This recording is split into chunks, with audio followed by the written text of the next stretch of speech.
Assalamualaikum warahmatullahi wabarakatuh.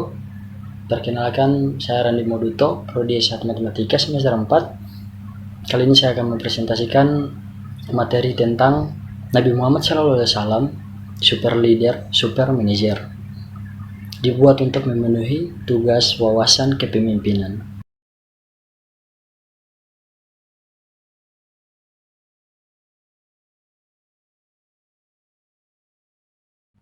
Persembahan. Buku ini dipersembahkan kepada 3 orang yang paling berjasa dan ia cintai. Yang pertama adalah Ibunda Haja Sunia Badra Halim, seorang wanita tangguh yang telah membesarkan putra-putrinya dalam keadaan penuh keprihatinan. Semoga karya putranya ini bisa menemani tidur penantian Bunda di alam barza dengan tenang.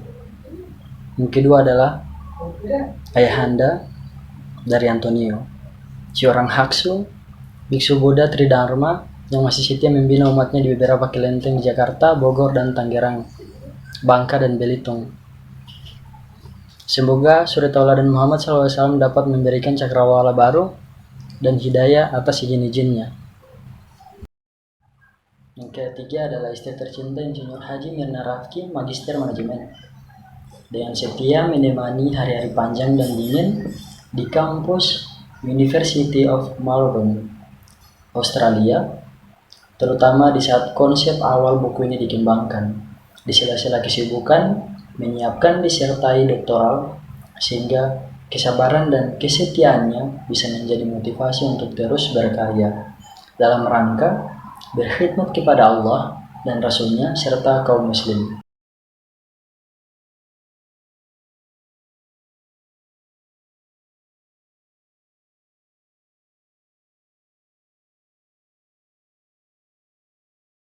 Bab 1. Belajar kepemimpinan dan manajemen dari teladan terbaik. Teladan bagi umat manusia adalah Nabi Muhammad. Dan Nabi Muhammad sendiri adalah manusia yang luar biasa. Namun, bukan tidak mungkin untuk diteladani dan diikuti jejak-jejak kesuksesan yang multidimensi. Salah seorang guru leadership menyatakan bahwa pemimpin yang baik memberikan inspirasi. Itulah yang membedakan pemimpin dengan yang bukan. Bab 2. Jejak-jejak Nabi Muhammad SAW dalam teori leadership dan manajemen modern. Untuk memiliki keinginan dan kemampuan dalam menjaga orang agar tetap pada jalur yang tepat dan memimpin dengan cara yang benar, tanpa memandang pada bagian mana dia bekerja dalam perusahaan itu. Pada masa sekarang, perusahaan yang dipandang paling sukses adalah perusahaan yang dikelola oleh beberapa orang yang memiliki kepribadian yang sangat berkarisma. Pada perusahaan-perusahaan itu, filosofi yang memandu mereka sangatlah jelas, dan setiap orang dapat memahami dan berkontribusi terhadapnya. Ibnu Umar menyatakan bahwa Rasulullah SAW bersabda, "Masing-masing kamu adalah pemimpin yang bertanggung jawab atas kepemimpinan tersebut.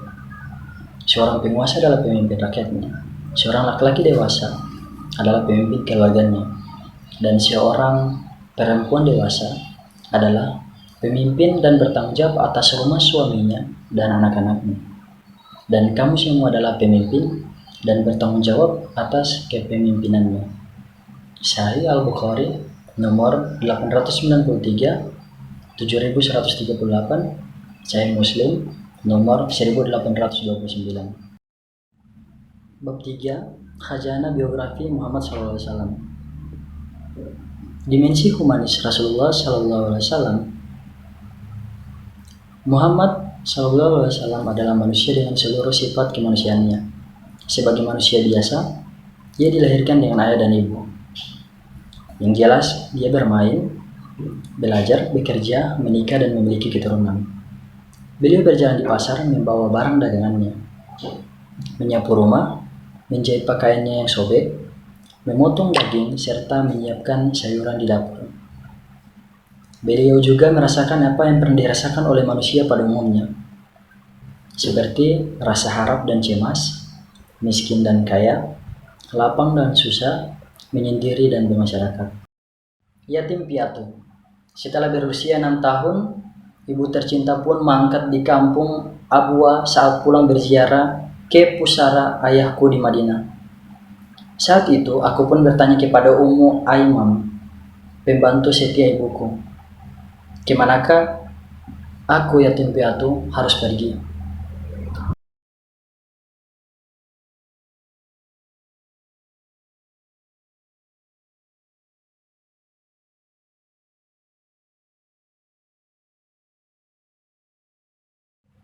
Bab 4, Self Development and Personal Leadership.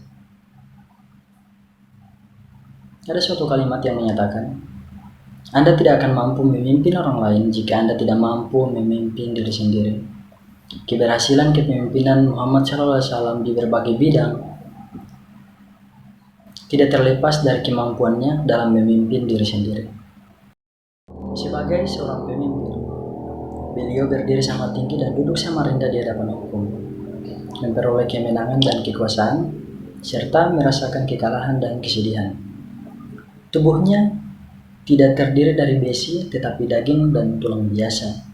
Kulitnya pernah robek, pelipisnya pernah terluka parah, dan 2 giginya tanggal terkena pukulan saat di perang Uhud.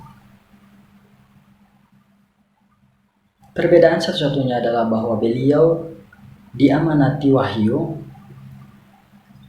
yaitu mukjizat sebagai alat pembuktiannya, dan senantiasa dibimbing Allah jika melakukan suatu tindakan atau pilihan yang tidak tepat.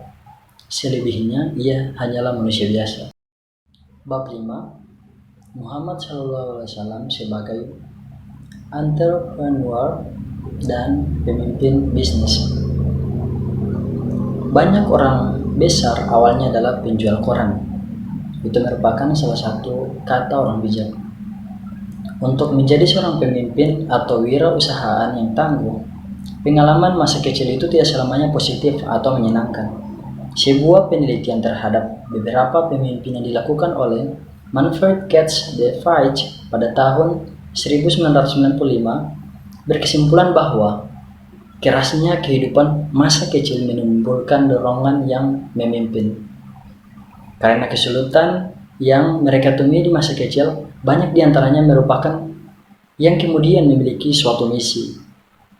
Mereka ingin membuktikan bahwa dunia salah. Mereka ingin menunjukkan kepada setiap orang bahwa mereka dapat menghasilkan sesuatu. Bab 6, Muhammad SAW, pemimpin keluarga yang harmonis. Keluarga merupakan kelompok terkecil dalam sebuah struktur sosial. Muhammad SAW menikah untuk pertama kali ketika berumur 25 tahun dengan Khadijah binti Khuwailid. Sebelumnya, hubungan mereka adalah hubungan antara seorang pemilik modal dan pebisnis. Baik keluarga Muhammad SAW maupun Khadijah menyetujui rencana pernikahan mereka. Sesuai dengan adat setempat, pihak laki-laki memberikan mas kawin tanpa diperkenankan mengganggu harta pihak perempuan. Muhammad SAW melangsungkan pernikahannya dengan Khadijah pada tahun 595 Masehi dengan mas kawin 20 ekor unta yang muda sebagai mas kawin.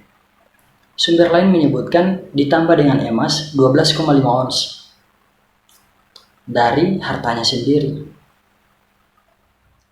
Yang menjadi wali bagi Khadijah adalah pamannya, Am bin Asad, karena ayahnya Khuwailid sudah meninggal, sementara keluarga Muhammad SAW diwakili oleh Abbas bin Abdul Muthalib. Setelah menikah, Muhammad SAW pindah ke rumah Khadijah. Inilah perkawinan Muhammad SAW yang pertama kali.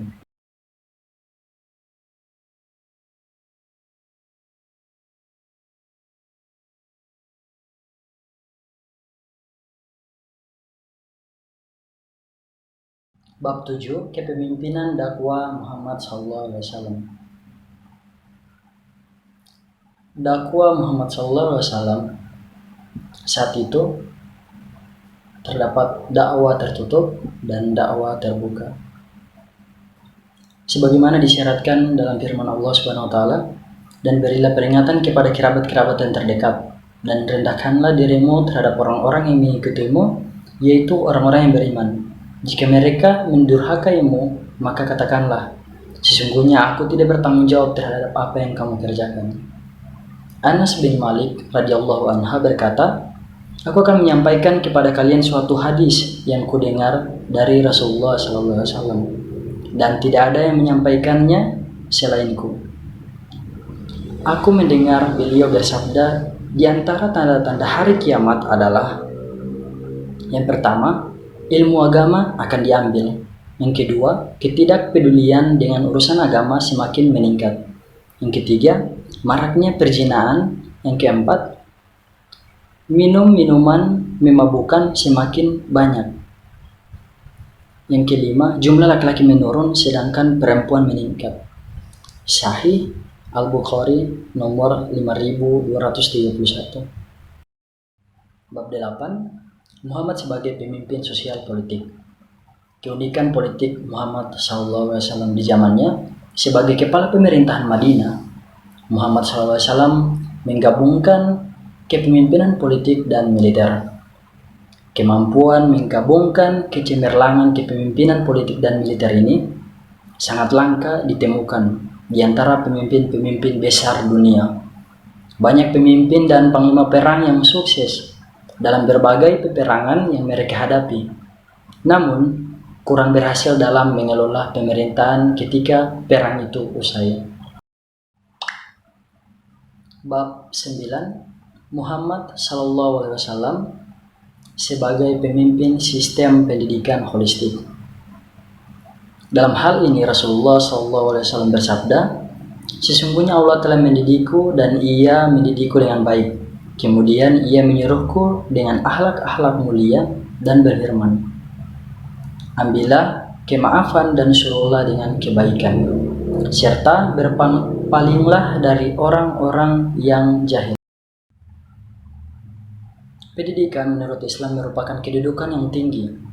Ini dibuktikan dengan wahyu pertama yang disampaikan kepada Nabi Muhammad SAW yang menyuruh beliau membaca dalam keadaan beliau yang ummi.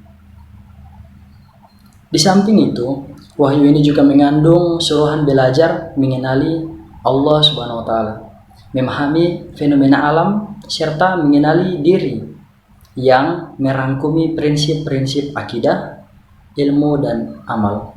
Ketiga prinsip ini merupakan serambi falsafah pendidikan Islam. Pendidikan dalam bahasa Arab merujuk kepada kata ta'lim, tarbiyah, dan ta'dif, tadris, irsyad, dan injar.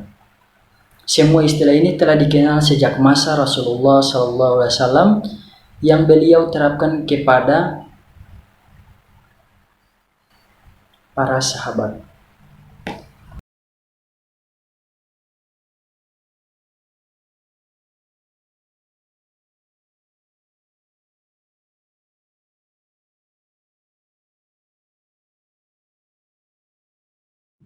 Bab 10. Muhammad SAW sebagai pemimpin hukum.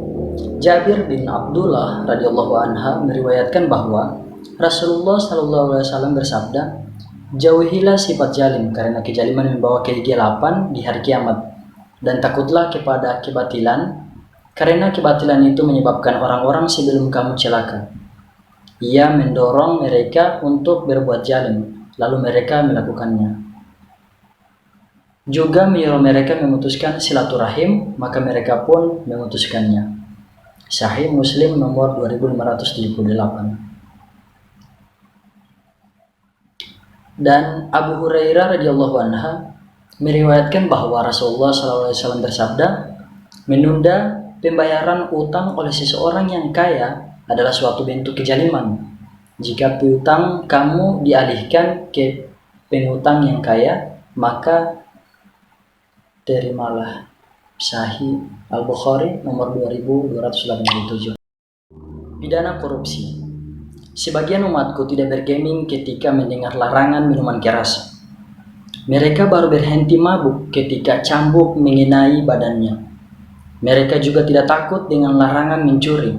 Tangannya baru berhenti korupsi ketika dirinya sudah dalam kurungan penjara.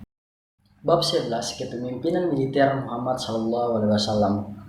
Muhammad SAW menjalankan dakwah di Mekah selama 13 tahun tanpa kekerasan.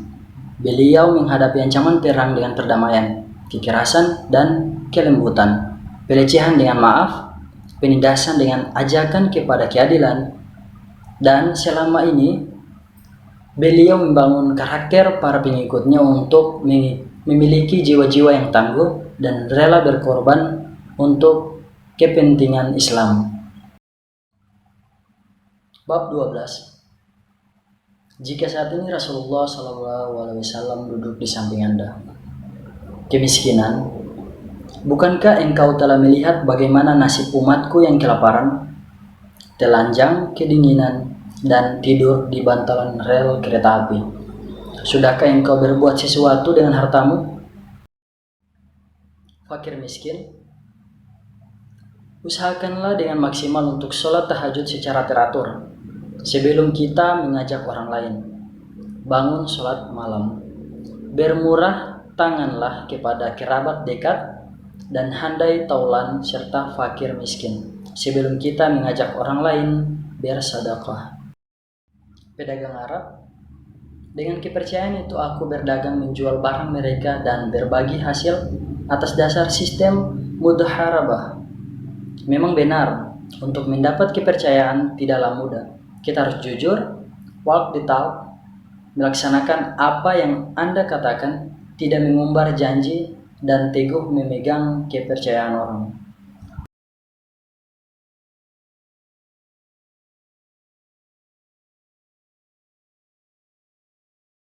Baik, sekian presentasi dari saya. Terima kasih. Assalamualaikum warahmatullahi wabarakatuh.